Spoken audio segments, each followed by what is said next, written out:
Monsieur de Roubaix, vous nous avez fait l'honneur de venir ce matin. Vous êtes directeur de l'Agence régionale de la santé de la région de Provence-Alpes-Côte d'Azur. Je vous laisse la parole. Merci beaucoup. Merci, bonjour à chacune et à chacun d'entre vous. Bonjour à vous, Madame la vice-présidente du Conseil régional, avec l'organisme avec lequel nous commençons à travailler, je crois, assez bien. Merci également à M. le Président du CIS-PACA de cette invitation et des travaux que vous menez avec nous. Je crois que c'est l'occasion pour moi également de témoigner ici de la grande qualité des rapports, des relations que nous essayons de nouer avec l'ensemble des associations d'usagers et en particulier avec le CIS-PACA, soit en direct, soit par l'intermédiaire de votre engagement et votre investissement auprès de la conférence régionale santé et autonomie qui est représentée ici par Christian Dutreil, son président. Alors, au-delà, et les intervenants précédents l'ont précisé, vous avez choisi le thème de la prévention pour cette journée. C'est un thème effectivement d'actualité puisque le président de la République effectivement a annoncé son souhait de voir programmer pour l'année 2013 une loi de santé publique. Pas n'importe quelle loi, une loi centrée en particulier sur la prévention. Et vous savez que c'est un sujet extrêmement important pour nous, Agence régionale de santé.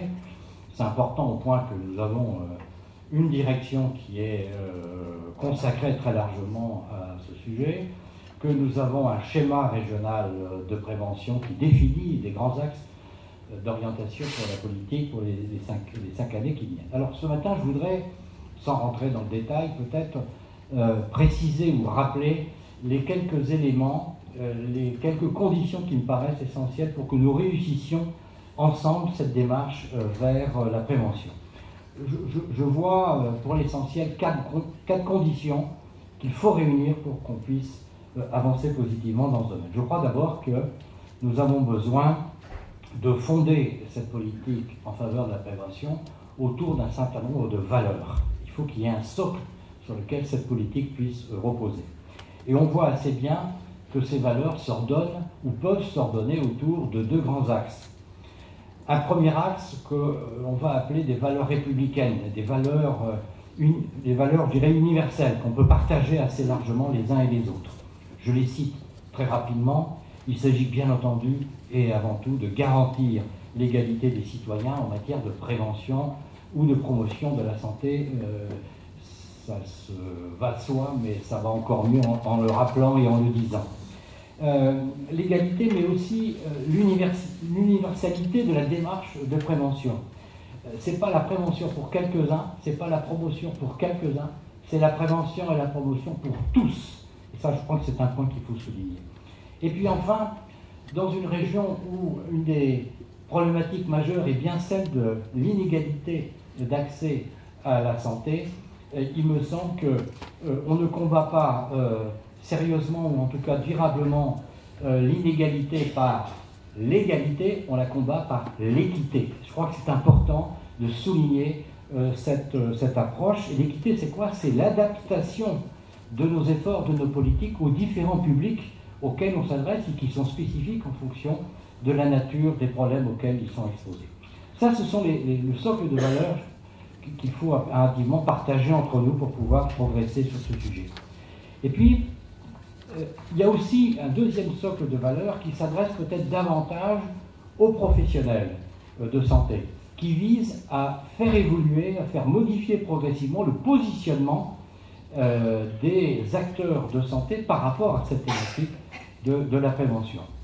Et j'en vois une en particulier, je la cite parce que j'y tiens beaucoup à titre personnel, c'est le respect lié à la personne. Dans le rapport du professionnel de santé à son patient, ce n'est pas un rapport uniquement centré sur la maladie, c'est d'abord la prise en compte de la personne dans sa globalité et dans sa totalité. Je crois que c'est important. Ça veut dire quoi? Ça veut dire que je crois qu'on ne fera pas progresser durablement la notion de prévention si on n'avance pas non plus sur la notion de citoyenneté par rapport à sa santé, par rapport à la prévention. Je crois que c'est tout à fait essentiel. Il faut également, me semble-t-il, alors c'est ce qu'on appelle dans un jargon un peu technocratique le concept de prévenance, mais c'est-à-dire qu'il faut développer, me semble-t-il, des compétences auprès de chacune et chacun d'entre nous, des compétences qui permettent d'absorber ou de gérer des événements difficiles, des catastrophes, des difficultés personnelles qu'on peut avoir dans sa vie.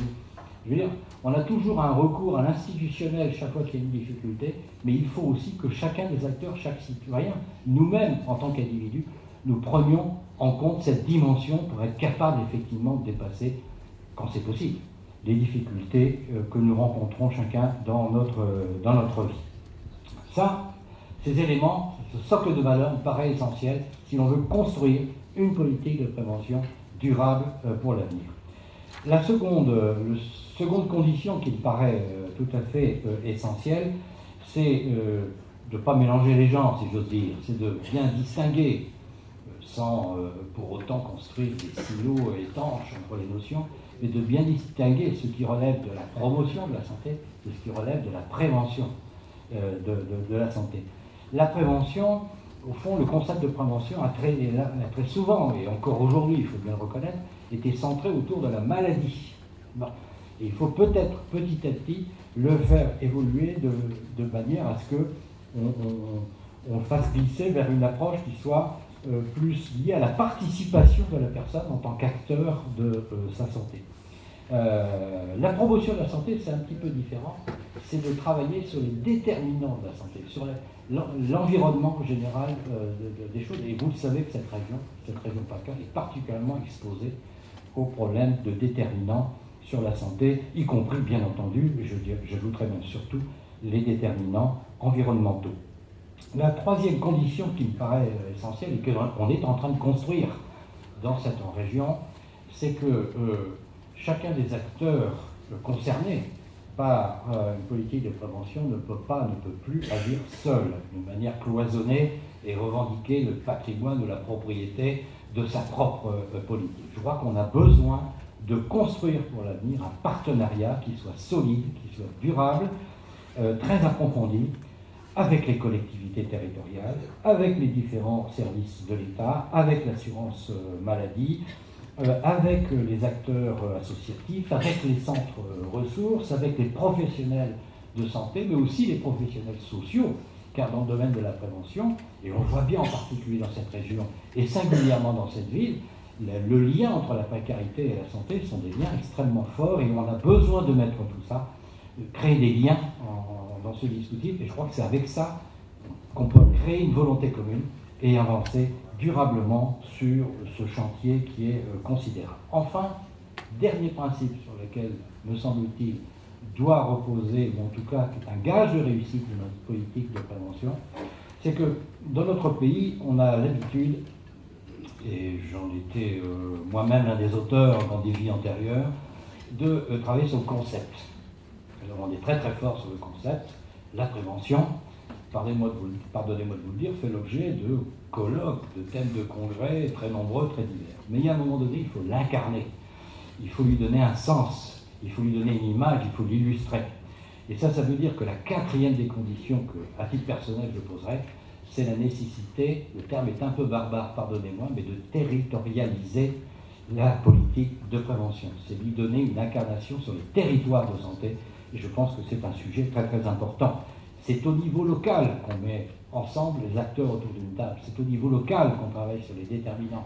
Et les déterminants de santé, ils sont comme ceci dans tel territoire, ils sont comme cela dans tel autre territoire, et on ne peut pas imposer une grille de lecture unique et identique à toutes les difficultés auxquelles nous sommes confrontés. Voilà, mesdames et messieurs, très rapidement, les quelques grands principes, je crois, dont il faut s'inspirer pour essayer de construire nos schémas et nos relations de travail dans les années qui viennent.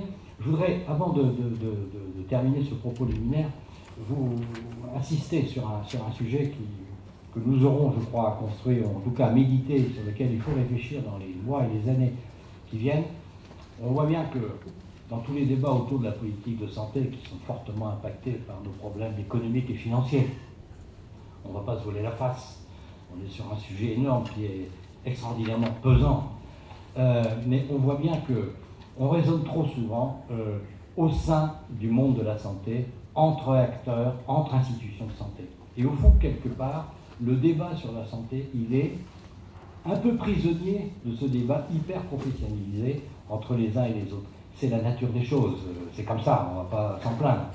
Mais, et c'est pour la raison pour laquelle, nous, au niveau de l'agence, on essaye en tout cas de beaucoup investir auprès des usagers. Il faut réinstaller l'usager, réinstaller le patient dans la boucle des discussions et des échanges. Je crois que c'est extrêmement important. Il faut faire de l'usager le levier qui fera bouger les lignes au sein du monde de la santé. Et pour cette raison, je pense que là-dessus, le dire c'est bien, mais il faut joindre un certain nombre d'actes à cette position de principe.